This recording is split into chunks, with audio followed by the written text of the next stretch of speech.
It was certainly a memorable championship game, a memorable Final Four in New Orleans, as they often are here. 72-69, Kansas gets the win with the biggest comeback in NCAA championship game history. At one point, North Carolina had a 16-point lead, 15-point deficit overcome at halftime. Seth, when you look at the way Kansas really asserted itself at the start of the second half defensively and got back in the game really before the first media timeout. It was reminiscent of their Miami game, quite honestly. I'm sure Bill Self reminded me of them of that. Get underneath, pressure the basketball, make Carolina feel uncomfortable, turn the ball handler. Let's get some deflections. Let's play ahead of the defense. They struggled scoring in the first half. They didn't have anyone who could create. So how do they create it? They created offense out of their defense, getting out in transition. And Christian Brown, I thought, was terrific and a big part of that. And a big play, Fonz, was Christian Brown. 3 times in a row, they post him up.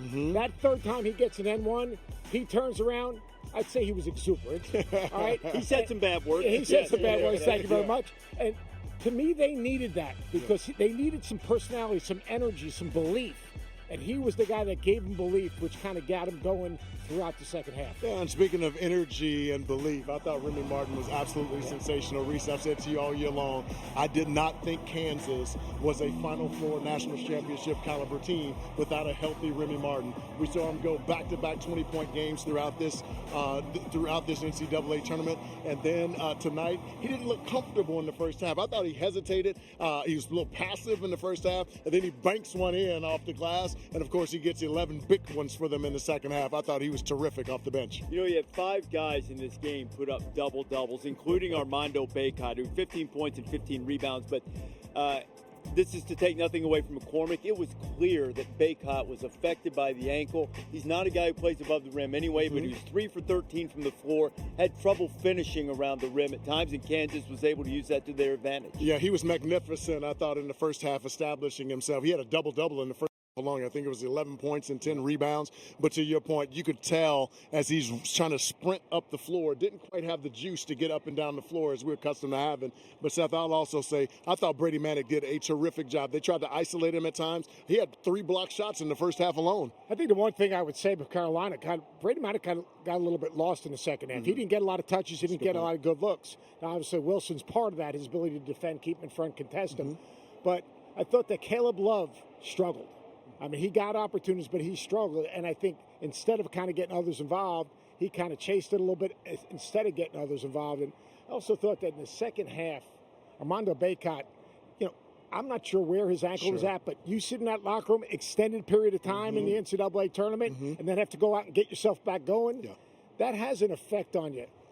End of the game, David McCormick came up with an absolutely huge offensive rebound, and that was a play, again, that he was quicker to the ball than Armando Bacot. That was kind of a microcosm of the second half for Bacot. But David McCormick makes that play, and then Bacot goes out, and then they go right back into him, isolate him, and he finishes with that jump hook. Back-to-back plays. And you got to give Bill Self credit. His ability to keep his guys in the moment, because I turned to you at the halftime. I said, you know, right, I don't like Kansas's body language. Whatever message he sent, it was received. They dominated the paint in the second half. Carolina did in the first half. They dominated the paint in the second half, and they got different guys stepping up. Remy Martin made plays. Christian Brown made plays. David McCormick made plays. You know the one guy who didn't make plays? What's that about you? All right? But a lot you have to give credit for Leaky Black when he was out there, and they made their run. Leaky Black went out. Puff Johnson was terrific. He was. Yeah. They made their run when Leaky Black went out. He brings a lot of intangibles to that team. Ochai got him off to a good start. He hit a 3 early, right to start. And he wound up in double figures, missed some free throws, but then he went and got a bucket at one point after missing those free throws. It's sort of on drive that really seemed to settle him back into the game. I thought so, Rece, because he drove the left-sided floor. They were a bit in transition. Who was on him? Yes. Yeah. And he saw he had a mismatch there, took it to his left hand, was able to get a little shoulder bump, draw some contact, and won. And if you saw his reaction after that, he gave a roar and a nice little fist bump, got him mentally back in the game. Because I thought, Seth, you made a great point when we were walking out here. Both teams did a terrific job of taking away each other's best player tonight. And you can't let the other team's best player beat you. All right, so it's going to force someone else to step up and make plays. And I also think just Bill Self staying with his team. I mean, look, we're playing a national championship game, but when they came out, they had a totally different vibe about them. And the vibe was obviously let's get in a stance. Like, first half, they couldn't get anything. Anyone could create a basket. You talk about Remy Martin. He couldn't get in the lane. I thought North Carolina's defense in the first half, heels to the three-point line, make it hard for Baju to catch the basketball. They couldn't get any dribble penetration. They couldn't get any paint touches. The second half, again, it's just as simple. What do we have to do? Get to the glass, create offense out of our defense, get out in transition, play ahead of the defense. And then once you see the ball go in a little bit, then you can move the ball, you can move people. Now you can be more aggressive. Now Remy Martin knocks down a banker, then he knocked down that corner three. His body language changed. But maybe I was an emotional coach, but when I saw Christian Braun make those back-to-back plays, and he turned around and he turned to every one of those guys on his team. He turned to Coach Self. He had a few choice words.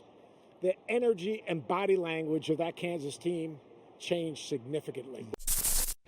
Thanks for watching ESPN on YouTube. For live streaming sports and premium content, subscribe to ESPN+.